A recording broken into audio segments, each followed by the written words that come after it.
Hi friends! It's me, C. Today, we are going to identify things that are inside and outside. Are you ready? Yes! Let's start!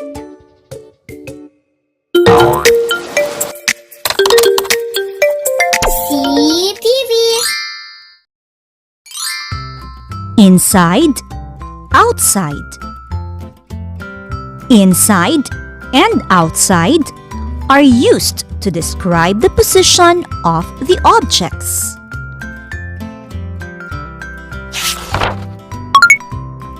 Inside, outside.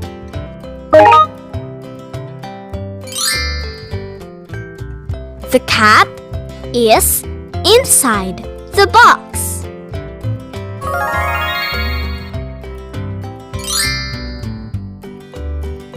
The cat is outside the box.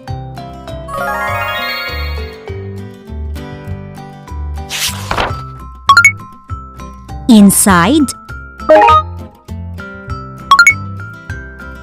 outside.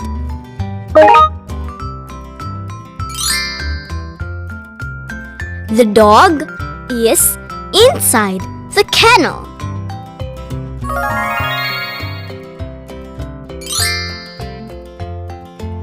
The dog is outside the kennel.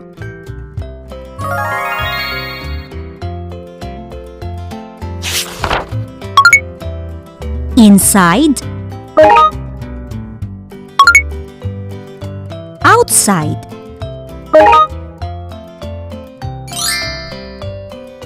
The apple is inside the basket.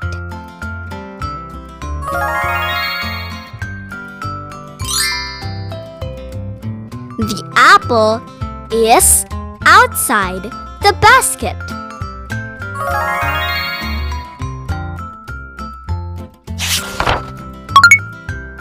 Inside, outside.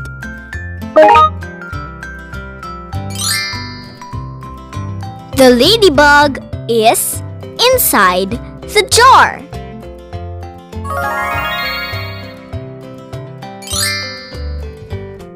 The ladybug is outside the jar.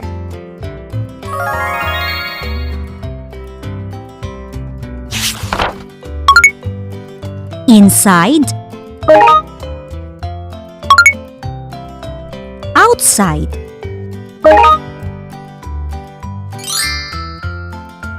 The monkey is inside the cave.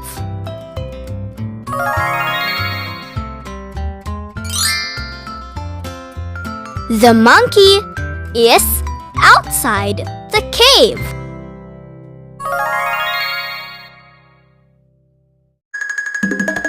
Activity time! Observe the location of each object and answer the questions being asked. Say your answers aloud. Are you ready? Yes! Let's start! Number 1.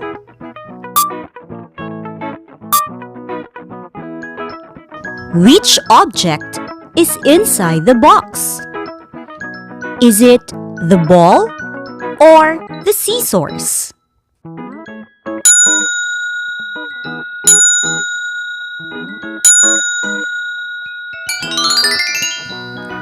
The ball is inside the box.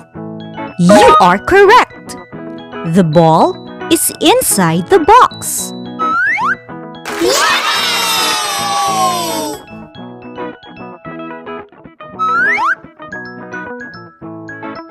Number 2.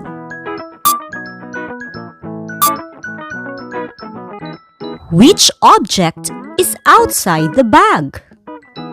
Is it the book or the pencil?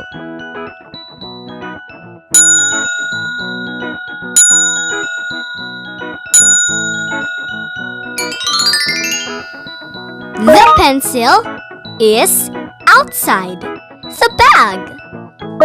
Great job! Yes, the pencil is outside the bag.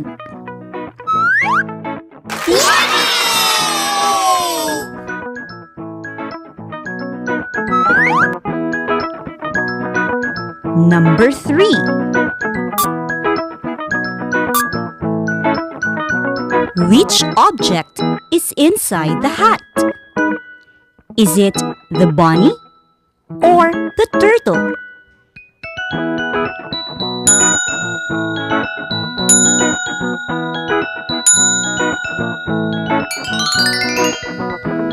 The bunny is inside the hat.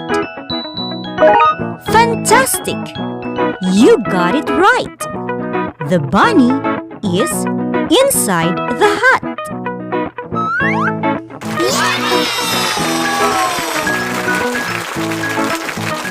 Very good. We are proud of the way you worked today. Thank you for watching. Please don't forget to like, share, and subscribe. See you in our next videos. Bye!